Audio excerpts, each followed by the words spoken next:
Salut à tous, c'est Frédéric Delavier. Ce soir, je voulais vous faire une petite vidéo d'anatomomorphologie ou de morpho-anatomie pour vous parler des variations morphologiques entre ethnies et ce que ça implique dans la pratique sportive et particulièrement au sprint. Alors, je fais cette vidéo suite à un post assez intéressant qui montre l'entraînement de sprinteurs asiatiques qui vont travailler la vitesse, la fréquence et la vitesse de remontée de genou et de descente en même temps de la jambe, et pas de la contraction du fessier au sol, mais de la descente et de la montée de la jambe pour augmenter la fréquence. Alors, le poste, c'était un Européen qui expliquait que c'est important, c'est aussi la montée du genou. Oui, bien sûr, c'est la montée du genou, mais là, on va voir un entraînement qui est adapté d'une façon intelligente à certaines ethnies et particulièrement aux Asiatiques. Alors pourquoi les Asiatiques et pas les Africains? Je vais vous l'expliquer. Bien que les Africains ont besoin d'avoir une fréquence importante quand ils font du sprint pour pas ralentir, mais ils vont être contraints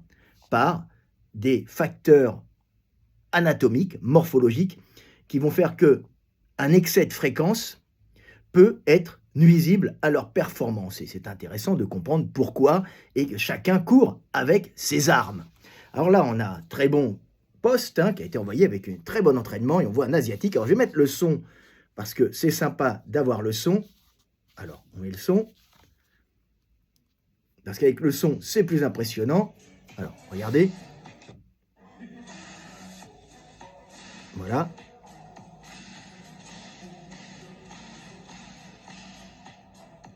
On voit, il travaille la fréquence. Donc, il travaille la montée du genou très rapide et la descente en même temps du genou très rapide. Et pas uniquement la propulsion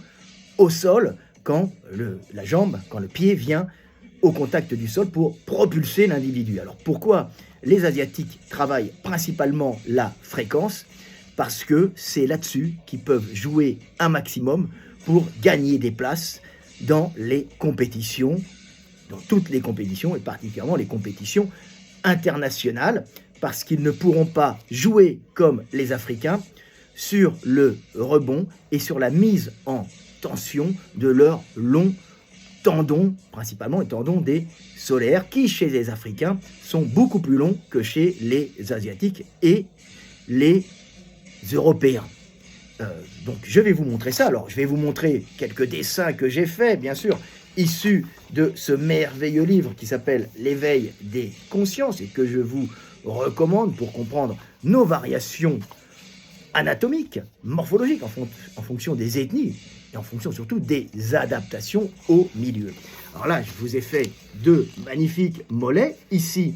alors j'ai mis néandertalien, mais les eurasiens sont très proches. Un mollet de néandertalien, un mollet d'eurasien en vérité, avec un très long corps charnu, un tendon de petite taille, un calcanéum relativement court en réalité,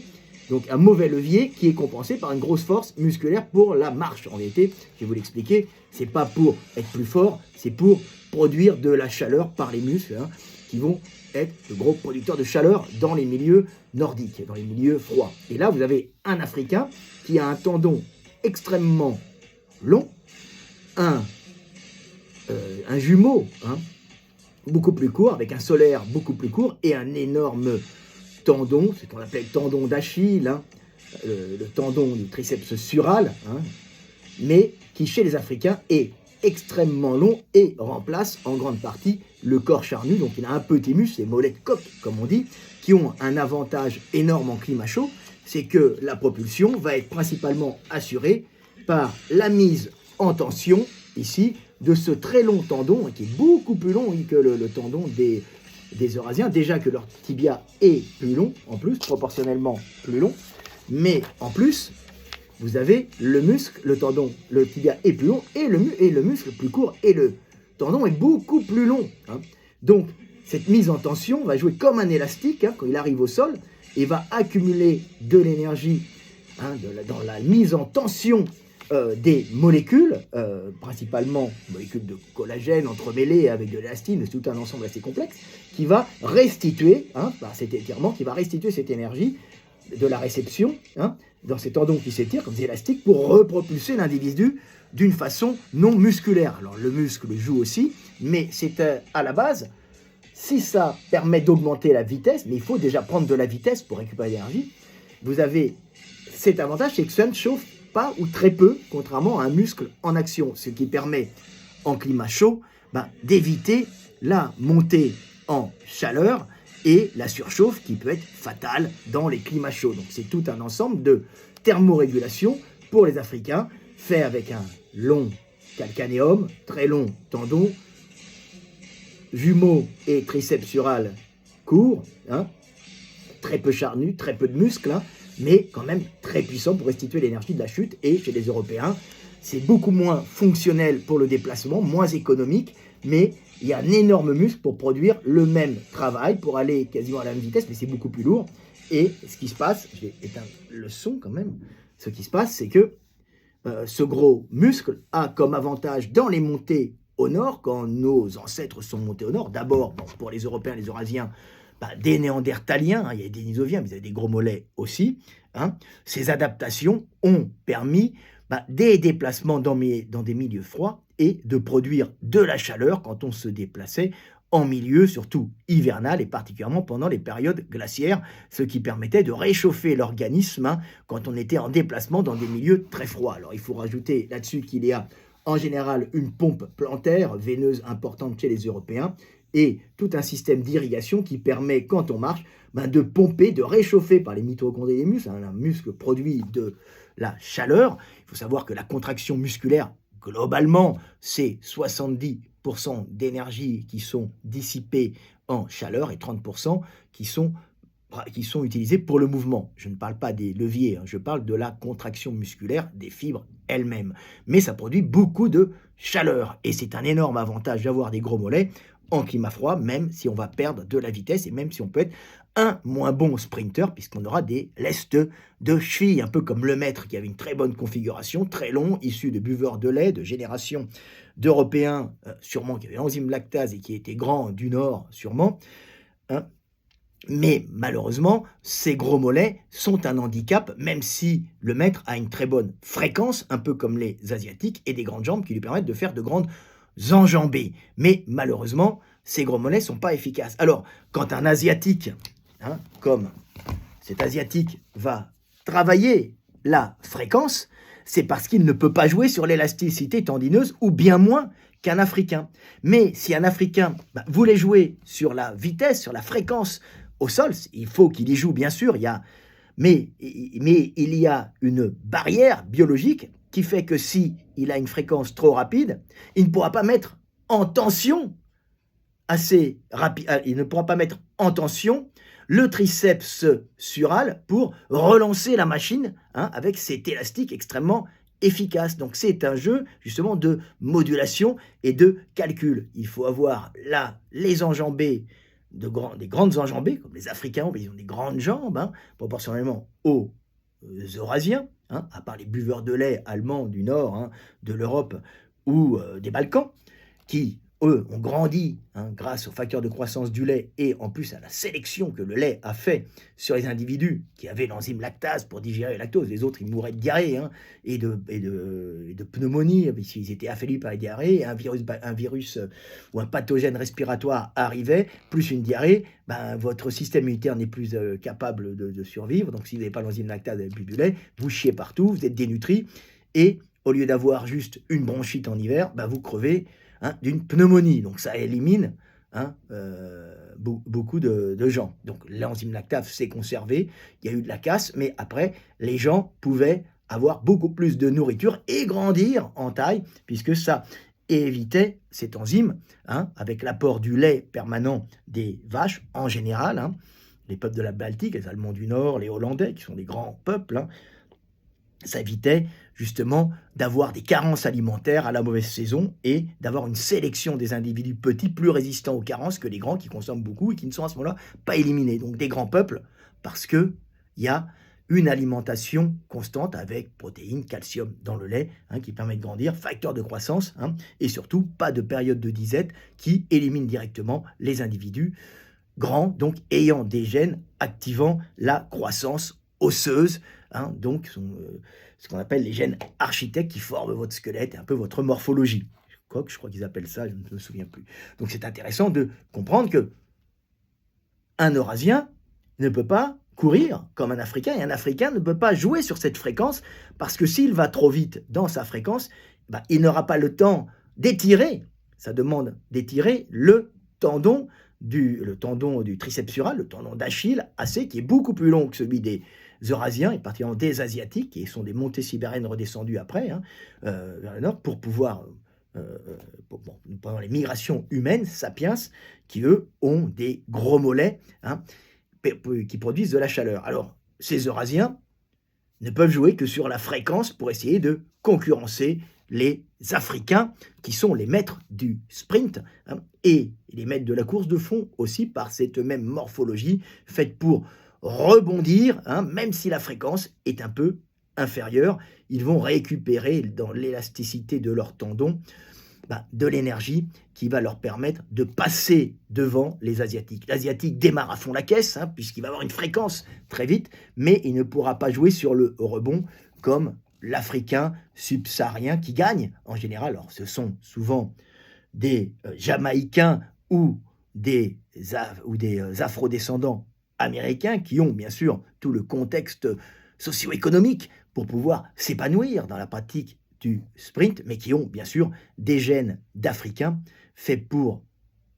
pas courir à la base, faits pour ne pas monter en chaleur, en étant très économique, avec des jambes longues, un corps longiligne, en général, pour évacuer la chaleur, un maximum de surface extérieure qui transpire pour pouvoir évacuer la chaleur dans les climats chauds, et des muscles groupés vers le centre de gravité, c'est-à-dire vers le fessier, un gros fessier, et le reste en tendon pour ne pas monter en chaleur. C'est tout l'inverse chez les Eurasiens qui, eux, doivent produire de la chaleur, donc le bloc moteur va descendre vers le bas, on va marcher et courir en mollet bas de quadriceps pour produire de la chaleur et la faire monter par cette pompe sanguine. Cette chaleur produite par les muscles va passer dans le système sanguin, dans la tuyauterie, pour réchauffer comme un chauffage central tout l'organisme dans les climats froids. C'est pour ça que les Asiatiques, les Mongols, les Chinois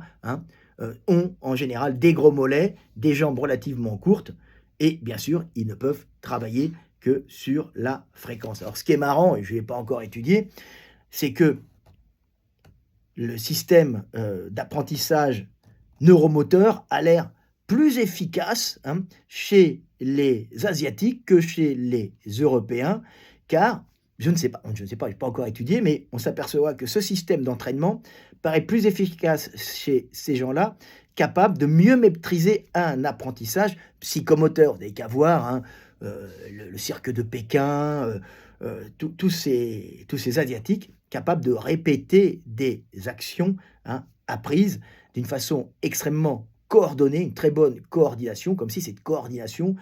était en adéquation avec leur structure sociale très compacte et très communautaire, leur permettant de copier très rapidement ce que fait l'autre et de s'intégrer dans un groupe avec un espèce de système d'apprentissage neuromoteur leur permettant de reproduire très facilement des mouvements et d'avoir une certaine rapidité dans l'exécution, comme s'ils laissaient passer leur libre arbitre derrière la reproduction automatique, ce qui est efficace chez eux puisqu'ils sont les uns avec les autres dans un système très communautaire où l'individu passe avant le groupe et où il est important de s'intégrer par la copie comportementale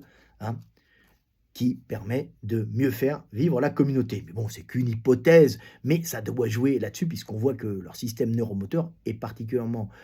efficace dans la perception et la réaction, comme on peut voir dans tous ces Asiatiques qui gagnent, par exemple, au ping-pong. C'est pas que culturel, il y a une grande base aussi génétique dans cette façon de se comporter et de vivre et d'avoir cette très bonne réaction, cette capacité de rapidité, pas de réflexe, oui, oh, quand même de réflexe, mais oui, de comportement acquis. Donc ils sont très forts là-dedans. Il faudrait encore peut-être l'étudier. Ça, j'ai pas la réponse. Par contre, sur la vitesse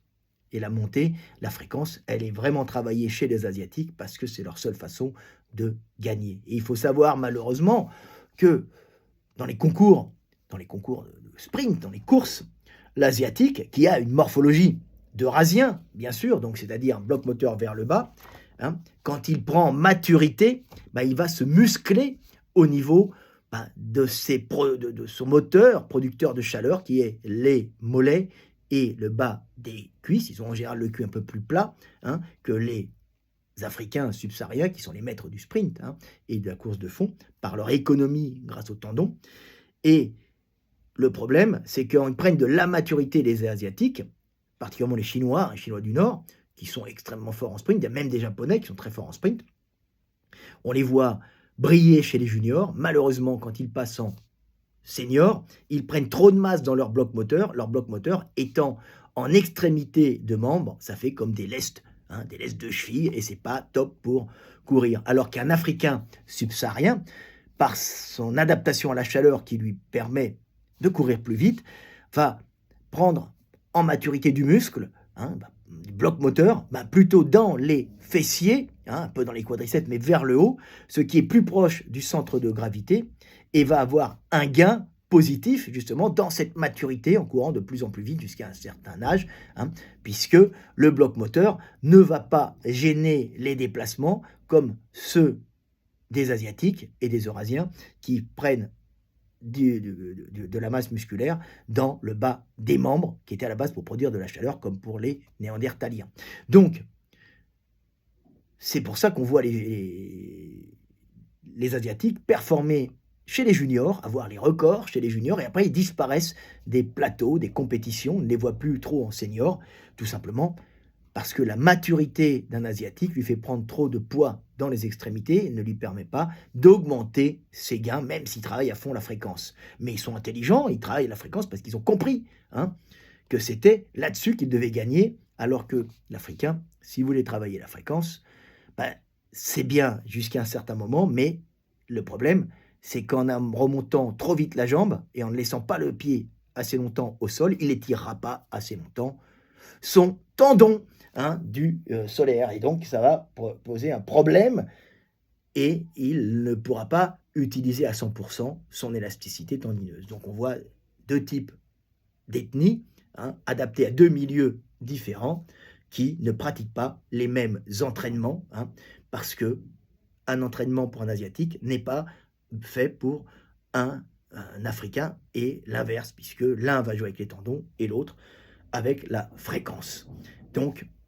on est dans un monde de différence, mais pas de supériorité, d'infériorité, comme le veulent les racistes, ou d'égalité stupide, comme le veulent les gauchistes abrutis,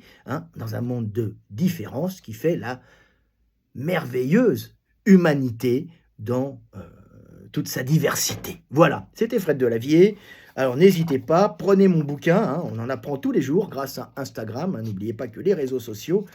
c'est pas que des filles qui se montrent toutes nues, qui montrent leur poitrine ou qui se montrent toutes nues peintes avec des faux slips ou des images de synthèse sexy. C'est aussi de la science, comme cette magnifique vidéo très intéressante où on voit un entraînement d'un Asiatique de haut niveau. Alors voilà, vous avez l'éveil des consciences où on vous explique toute la base de nos différences pour comprendre qui nous sommes, qui nous sommes et pourquoi nous sommes faits ainsi. Un livre, voilà, vous voyez, Néandertal, Sapiens, les variations dans les jambes, européens, asiatiques, les adaptations des crânes en fonction de la chaleur,